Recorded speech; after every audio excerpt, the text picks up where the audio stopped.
You know that feeling when you're staring at an electrocardiogram? That endless, intimidating strip of pink paper covered in all those jagged lines? Yeah, and you feel that sudden spike in your own heart rate. Look, you are definitely not alone. Interpreting an ECG can feel, well, it can feel incredibly overwhelming. It's kind of like trying to read a foreign language while a ticking clock sounds in the background. But it really doesn't have to be that way. So let's dive right into this explainer because today we're going to completely demystify the ECG. I know. At first glance, those squiggles just look like stressful scribbles. But what you're actually looking at, it's a highly logical, completely solvable puzzle. Seriously. You don't need to be a seasoned cardiologist to read an EKG effectively.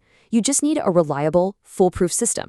When you break the whole thing down into a systematic checklist, you instantly go from, guessing to confidently interpreting the actual electrical life force of your patient.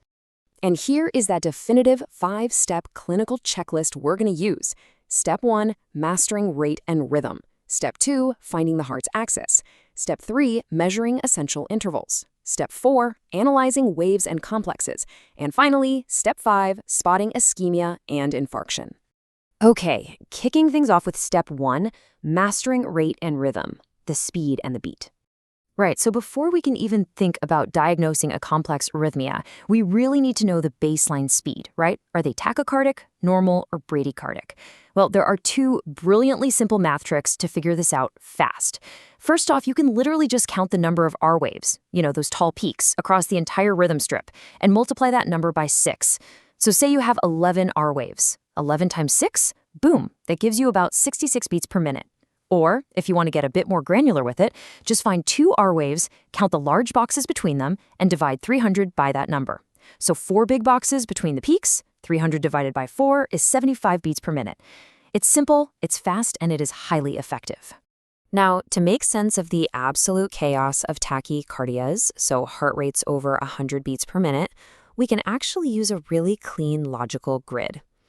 If your patient's heart is racing, you just need to ask yourself 2 simple questions. First, is the QRS complex narrow or wide? And second, is the distance between the beats regular or irregular? So let's say it's a narrow and irregular beat. Well, you're likely looking right at atrial fibrillation or a similar atrial issue. But what if it's wide and regular? In that case, you absolutely have to think ventricular tachycardia until proven otherwise. But listen, the clinical stakes get incredibly high when we hit the bottom right corner of that matrix, the wide and irregular tachycardias. This brings us straight to ventricular fibrillation. This is a terrifying, totally chaotic rhythm. The QRS morphologies are just completely erratic. When you see this pop up on the monitor, your patient is in grave danger, and you need to take immediate, life-saving action. So mastering that matrix, it isn't just an academic exercise, it is literally a matter of life and death. Okay, conversely, what if the heart rate is crawling under 60 beats per minute? Now we're hunting for bradycardia, and more specifically, we're looking for AV blocks. To decode these, you literally have to obsess over the PR interval. If that PR interval is constantly prolonged, you've got a first-degree block. But watch closely. If it gets longer, and then completely drops a beat, that's Mobitz 1, also known as Wenkebach. Now, if the PR is constantly prolonged, but still just drops QRS complexes out of absolutely nowhere, that's your dangerous Mobitz 2. And finally, if there's absolutely no relationship between the P waves and the QRS complexes, just total, complete dissociation, you are looking at a 3rd degree or complete heart block.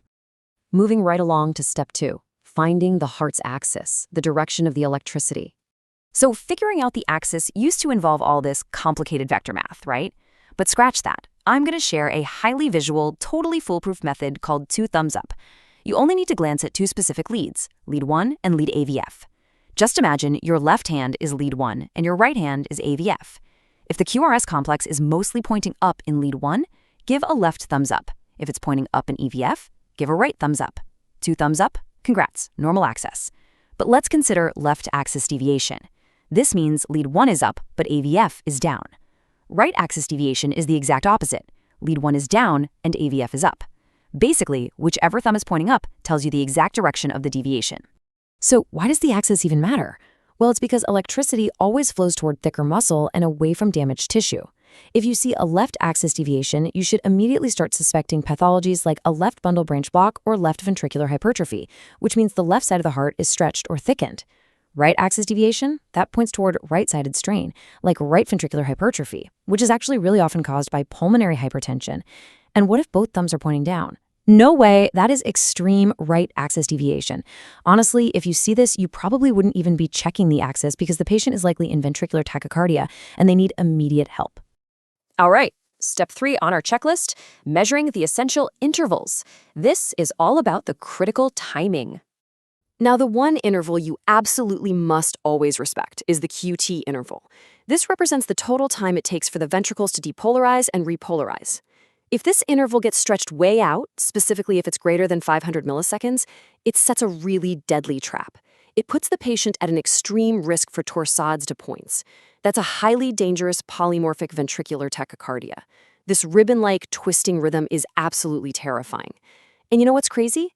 That prolonged QT trigger can be caused by things as simple as low potassium, low magnesium, or even super common medications like certain antibiotics or antidepressants.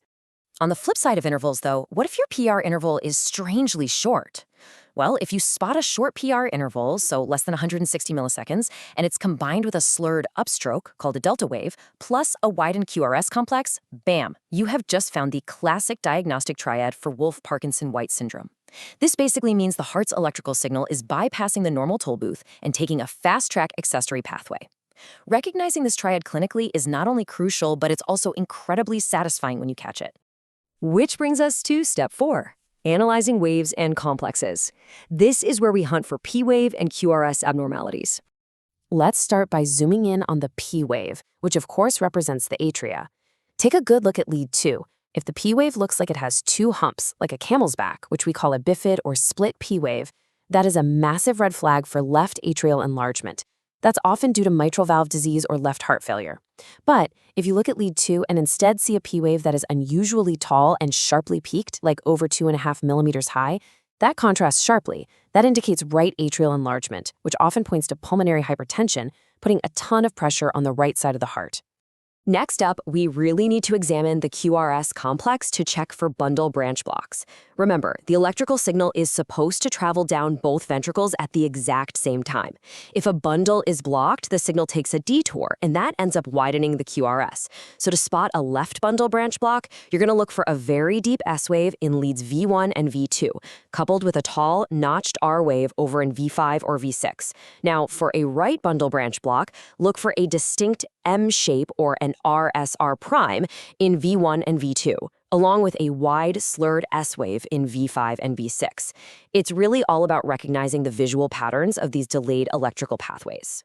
And hey, we definitely can't look at the QRS without also checking for ventricular hypertrophy, which is essentially a heart muscle that has just gotten way, way too thick. For left ventricular hypertrophy, the voltage criteria is literally massive. You simply add the depth of the S wave in V1 or V2 to the height of the R wave in V5 or V6. If that total is more than 35 millimeters, meaning 35 small boxes, boom, that's LVH. For right ventricular hypertrophy, you're essentially looking for the exact opposite. Unusually tall R waves in V1 and V2 paired with really deep S waves in V6. And finally, we've arrived at step 5, spotting ischemia and infarction, the absolute behemoth of the ECG. Whenever a patient comes in complaining of chest pain, your eyes must dart straight to the ST segment. And there is a stark, crucial difference between depression and elevation here. If the ST segment is depressed below the baseline, especially if it's horizontal or downsloping, you are looking at ischemia. This means the heart muscle is starving for oxygen, and it could be an NSTEMI. But if that ST segment is elevated, specifically with a convex, frowny face kind of morphology, you are looking at an active, full-thickness myocardial infarction, a STEMI. We call this the terrifying tombstone effect because, quite literally, it looks like a grave marker right there on the page. You absolutely must urgently check troponin levels and activate the cath lab. But look, just finding the ST elevation isn't enough. You have to know exactly where the heart attack is happening. So here is your definitive STEMI localization cheat sheet. By looking at which contiguous leads show elevation, you can map the damage. Elevation in V1 through V4, that's an anterior wall MI. Leads I, 3, and AVF, that's an inferior MI. Leads I, AVL, V5, and V6 tell you it's lateral. And here's a massive clinical pearl for you. If you see ST depression in leads V1 through V3, you might actually be looking at a sneaky posterior MI in disguise. You literally need to physically move leads to the patient's back, V7 through V9, just to confirm the elevation. Wait, before we wrap this up, I've got to give you a quick word of caution. Beware of STEMI mimics. Not every single ST elevation is a massive heart attack. For example, if you see ST elevation spread diffusely across almost all the leads and the shape is more of a concave smiley face rather than a convex tombstone, you might actually just be looking at pericarditis, which is an inflammation of the heart sac. You'll also often see PR segment depression right along with it. So definitely keep your differential diagnosis broad so you don't panic unnecessarily. And just like that, we've decoded the scribbles. You now have the ultimate foolproof 5-step checklist: rate and rhythm, axis, intervals, waves, and finally, ischemia.